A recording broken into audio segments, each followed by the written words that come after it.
Salut les amis, j'espère que vous allez bien. Aujourd'hui on se retrouve pour le deuxième test automobile sur la chaîne YouTube. Donc aujourd'hui on va s'atteler à la DS3 Crossback.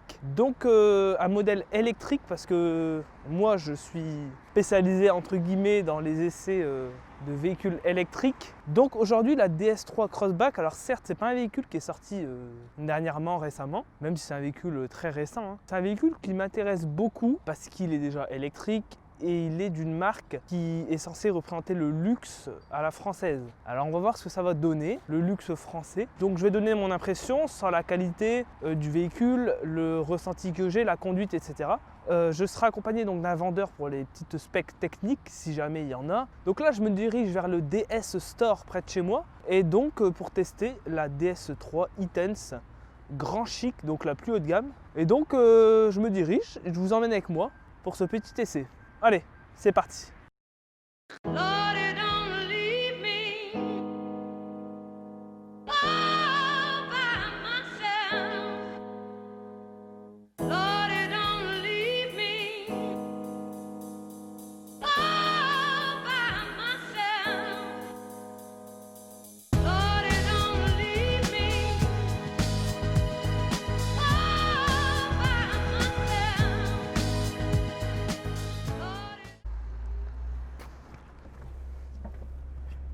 Ok les amis, alors je suis donc dans la DS3. Ça va être un essai, c'est pas mal, vraiment sympa la concession DS Store. On va faire un essai d'une heure, une heure et demie. Ça va bien me permettre de découvrir la voiture. Et donc là déjà, j'ai une très belle impression dans l'intérieur. C'est très bien fini. C'est assez impressionnant, on a vraiment une impression de qualité. Et honnêtement, je suis vraiment surpris, on a un très grand rétro. Enfin, il y a beaucoup de choses à dire, on va bien entrer dans les détails dans cet essai. Je suis vraiment curieux de découvrir et surtout d'essayer pour la première fois un véhicule 100% électrique. J'ai eu l'occasion bien sûr de tester l'Ami, mais c'est une toute petite voiture sans permis, sans vraiment beaucoup de puissance. Là on a la DS3 qui est une voiture tout à fait intéressante sur le plan déjà design extérieur et design intérieur.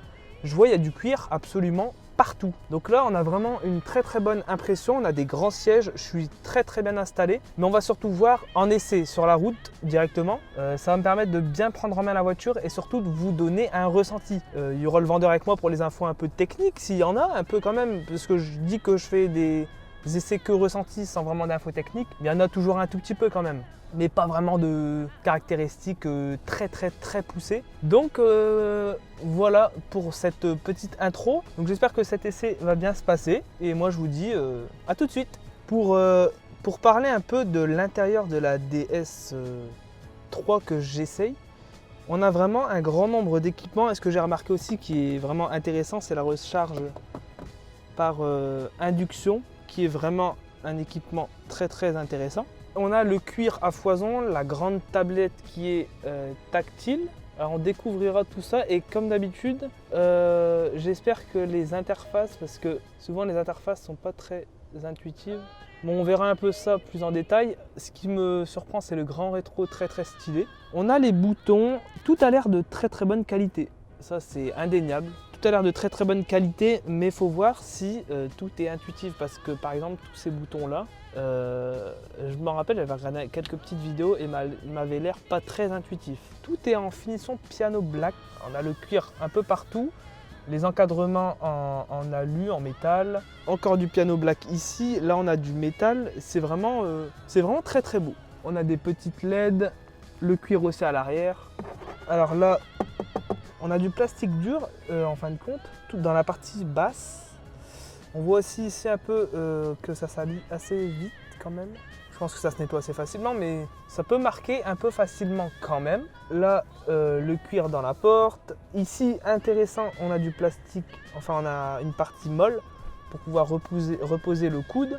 Donc ça c'est vraiment très intéressant parce qu'il y a des voitures qui ne l'ont pas. Apparemment, la Toyota Aygo n'a pas cette partie-là et c'est une partie dure. Alors c'est une partie qui est quand même très importante dans une voiture parce que on pose le coude là quand on roule. On a les commodos là qui doivent servir pour le son, pour le limiteur de vitesse, etc. Le commodo ici. Le volant n'est pas grand et n'est pas petit non plus parce qu'on sait que chez Peugeot par exemple, les volants sont assez petits. C'est une marque de fabrique de la marque, on va dire. ici, bah, on a tout ce qu'il faut, coucou. Donc franchement, la première impression, je vais retirer mon masque quand même, la première impression que j'ai est très très positive. Et je me rappelle, j'étais monté dans une DS3 à un salon de l'auto et j'avais été très très agréablement surpris. Donc là, le vendeur arrive, donc c'est parti. Ok, donc là, je prends la main sur cette vidéo parce que j'ai pas vraiment fait l'animation justement en essayant la voiture. Alors désolé, j'ai la voix un peu totalement pétée. Je suis totalement malade, mais je vais quand même faire cette vidéo. Donc là, comme je disais, le vendeur vient d'arriver avec moi dans la voiture. Alors malheureusement, oui, on n'a pas une tête incroyable puisqu'on a le masque, parce qu'apparemment, il y a un virus mondial. Donc pour revenir un peu plus sérieusement au sujet de la vidéo, j'ai posé une petite question déjà au vendeur qui est à côté de moi. Je me posais pas mal de questions quant au démarrage d'une voiture électrique. Je me suis toujours demandé s'il y avait un rampage avec la pédale de frein. Alors pour ceux qui ne connaissent pas, je vais expliquer rapidement. C'est est-ce qu'au démarrage de la voiture, lorsqu'on est à l'arrêt, en ayant le plié sur le frein, est-ce qu'en relâchant le pied du frein, est-ce que la voiture avance ou alors est-ce qu'elle reste statique? Comme en relâchant l'embrayage sur une voiture thermique, quoi. Parce que par exemple, sur la Citroën Ami, qui est une voiture électrique, eh ben, on n'a pas de rampage sur la pédale de frein. Donc en relâchant, il ne se passe rien du tout. Donc c'était une petite question que je me demandais quand même. Et donc le vendeur m'a bien expliqué que oui, il y avait un rampage sur cette DS3. Donc j'étais content, j'avais la réponse à ma question. Donc c'est assez bien parce qu'en relâchant le pied du frein, la voiture roule au pas et c'est pratique pour manœuvrer dans les parkings, etc. On n'a pas besoin de la pédale d'accélérateur. Donc voilà, on commençait à prendre la route. Et donc je vais alterner entre les plans de moi, les plans dans la voiture, etc. et un peu en voix off aussi, même si ma voix est totalement explosée. Alors je préfère aussi faire une sorte de recap filmé quelques jours après, parce qu'on a le recul, on n'est plus à chaud, et si je dis tout à chaud comme ça, bah, on va dire que la voiture est géniale, alors que c'est pas forcément le cas. Et aussi en filmant comme ça à part, bah, comme je disais, on est à froid et on peut donner des infos techniques et d'autres infos qu'on n'a pas au moment où on tourne la vidéo. Donc déjà, comme vous pouvez l'imaginer, on a une très très bonne impression quand on roule dans un véhicule électrique. Je vais répéter cette phrase plusieurs fois, mais on a une conduite très très smooth, très très coolée, très confortable, vraiment c'est tellement agréable. C'est beaucoup plus cool qu'une voiture à boîte manuelle où on a des petits à-coups quand on passe les vitesses, car là sur une voiture électrique, bah, il n'y a pas de vitesse. Rien que l'absence de bruit, ça change déjà tout et ça participe au côté ultra agréable de la conduite. Donc c'était vraiment la première fois que j'étais au volant d'une vraie voiture électrique et j'en garde un excellent souvenir. Honnêtement, c'était super. Je me vois vraiment au volant d'une voiture électrique en permanence, même si bien sûr on a le débat de la recharge. D'ailleurs, le vendeur il m'en a parlé de ce débat. Ce qui était bien, c'est qu'il ne parlait pas de cette voiture, donc de la DS3, en mode yes, c'est bien, elle est géniale, achetez-la, vive l'électrique. Car il faut quand même être réaliste, mais en 2020, tout le monde ne peut pas s'acheter de véhicules électriques, même si c'est génial. Même si j'adore totalement l'électrique, il faut rester ouvert d'esprit quand même et ne pas faire comme certaines personnes, à cracher sur le thermique et à dire que tout le monde doit être en voiture électrique et que c'est adapté à tout le monde, parce que c'est pas du tout le cas. Alors oui, l'électrique est adapté à énormément de gens, ça c'est clair, mais on a toujours le problème un peu de la recharge. Si une personne n'a pas de point de recharge chez elle, si elle habite un appartement et qu'il n'y a pas de borne en bas, si sur son lieu de travail elle ne peut pas la recharger, bah c'est pareil. Donc on a tout de suite ce petit problème quand même. Il n'en est pas un petit.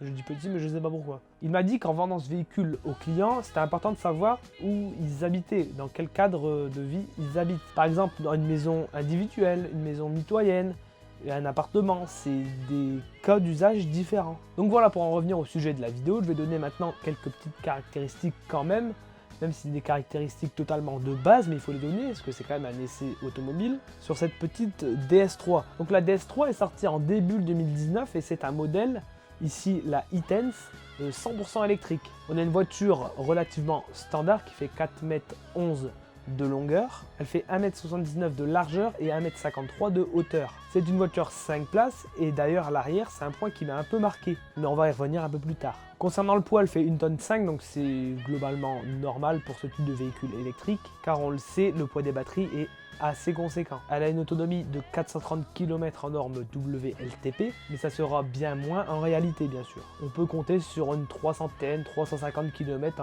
en cycle normal en réalité. En équivalent thermique, elle fait 136 chevaux et 236 Nm, avec une batterie d'une capacité de 50 kWh. Alors oui, c'est des specs un peu barbares que j'aime pas, mais ça peut quand même intéresser certaines personnes. Moi, je suis plus dans le game du ressenti que dans le game des chiffres. Elle possède une vitesse maximale de 150 km/h, donc c'est parfaitement adapté au réseau autoroutier français. Elle est bridée à 150, contrairement aux Tesla qui, elles, ne le sont pas. Elle fait le 0 à 100 en 8 secondes, 9 secondes environ. Alors j'étais assez étonné parce qu'elle pousse quand même assez fort. Bon, c'est l'électrique qui fait cet effet-là. Mais 8 secondes, c'est l'équivalent aussi d'une thermique. Hein. Rien de bien incroyable comme les 3 secondes d'une Tesla. Mais c'est quand même intéressant. J'ai fait une petite accélération. Pour quelqu'un qui n'est pas habitué comme moi, j'ai quand même déjà assez surpris. Bon, après on a un petit mode sport, d'ailleurs que j'ai essayé.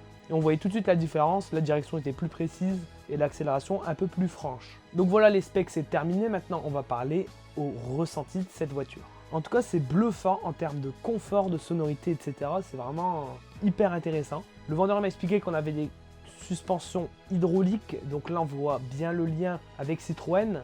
C'est que les suspensions hydrauliques sont aussi utilisées sur le groupe PSA, chez Citroën notamment. Et d'ailleurs, une autre chose, c'est que le levier pour changer les rapports est aussi un levier de chez PSA qui est utilisé dans le 3008 par exemple. Donc en tout cas, le confort est là, même le soin à l'intérieur est là aussi, même si on va voir que l'intuitivité n'est pas forcément là.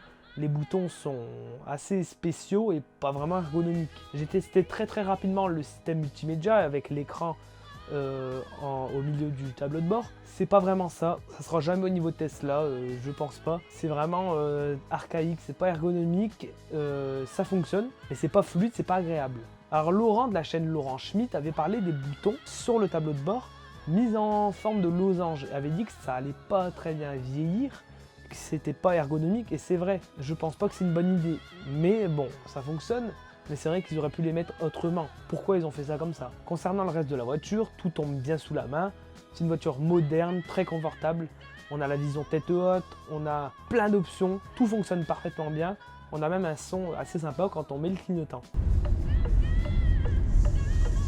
On a aussi un mode break pour récupérer de l'énergie sur cette voiture, même s'il n'a pas plusieurs niveaux, ça c'est un peu dommage. Ça récupère l'énergie au freinage pour recharger la batterie. Le modèle que j'ai essayé, c'était un modèle grand chic, donc ultra haut de gamme. On avait plein d'options, on avait le maintien dans la voie, le radar anti-collision en pleine ville, la vision tête haute, plein d'options. Donc vraiment, on a plein d'équipements sur cette voiture, elle est suréquipée. Concernant une option importante, on a les phares Matrix à l'avant, qui sont pas négligeables parce qu'en fait ça nous permet de rouler en plein phare tout le temps. C'est une technologie qui permet de rouler en plein phare tout le temps et de ne pas éblouir les autres car le faisceau s'adapte en fonction des usagers qui arrivent en face et des usagers devant aussi. Donc si on les croit sur parole, on peut rouler en plein phare tout le temps. Moi je l'ai testé la journée, donc pas besoin de plein phare, mais à tester la nuit ça aurait été intéressant de le faire. J'ai pas eu l'occasion malheureusement. Même si cette DS3 je l'ai trouvé géniale, il y a quand même quelques points à souligner. Les fenêtres à l'arrière et même la porte sont minuscules. L'aileron sur le côté, donc qui fait partie du design de la voiture, fait que la vitre arrière est minuscule.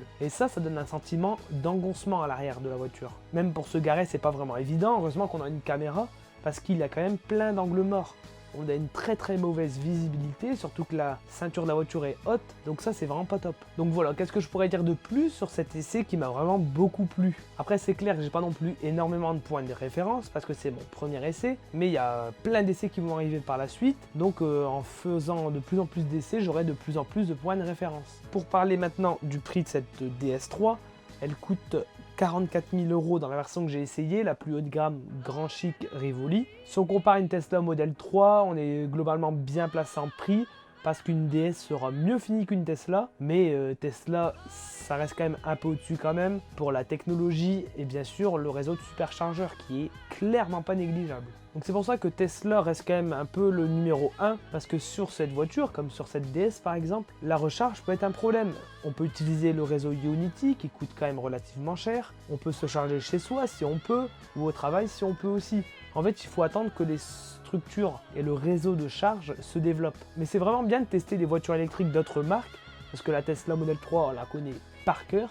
C'est un intérieur qu'on connaît déjà, donc c'est intéressant de tester d'autres modèles car on découvre la philosophie d'autres marques. Et la marque DS surtout c'est une marque assez atypique car le design extérieur même intérieur peut faire discuter, hein. Honnêtement la DS3 elle a un design discutable, moi j'aime bien, mais c'est pas non plus ma voiture préférée par-dessus tout.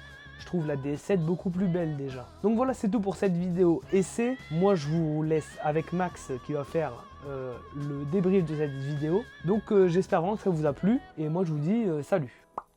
Ok les amis, donc voilà, l'essai de la DS3 Intense est terminé. Ça s'est super bien passé. En tout cas, merci surtout à DS Store Dunkerque pour la vidéo. Parce que l'on sait, c'est pas vraiment facile de faire des essais juste filmés comme ça. Ils sont vraiment sympas et c'est vraiment sympa de leur part surtout. Donc vraiment merci à eux. Donc vraiment c'est un essai et un véhicule super intéressant et la première fois que je teste un vrai véhicule électrique, donc vraiment une très bonne impression et un très bon ressenti au bord de ce véhicule. On a vraiment une impression de qualité. Vraiment c'est super top et vous avez vu avec la voix off, je vous ai donné des infos complémentaires qui seront importantes pour expliquer le véhicule et surtout pour vous donner mon ressenti parce que j'ai bien discuté avec le vendeur. J'ai pas vraiment fait l'animateur de la vidéo. Donc voilà, j'espère que cette vidéo vous aura plu. Moi je vous dis à la prochaine dans des prochains essais j'espère. Donc merci à tous pour cette vidéo et n'oubliez pas de vous abonner surtout. Allez, salut!